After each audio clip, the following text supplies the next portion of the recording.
పని ఉంటేనే పలకరింపు, లేదంటే చీదరింపు.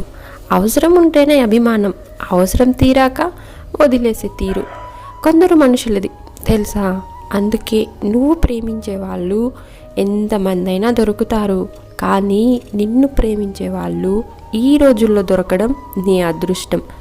జీవితం ఎలాంటిదంటే అర్థం కాని వయసులో ఆనందాన్ని ఇస్తుంది, అన్నీ అర్థమయ్యే వయసులో కన్నీళ్ళనిస్తుంది. ఈ రోజుల్లో నిజం నిదానంగా నడిచి వచ్చేలోపు అబద్ధం అందంగా తయారై అందరినీ ఆకర్షిస్తుంది. మనిషిగా పుట్టడమే ఒక అద్భుతం.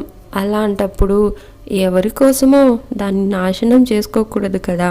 ఒక్కసారి ఆలోచించండి.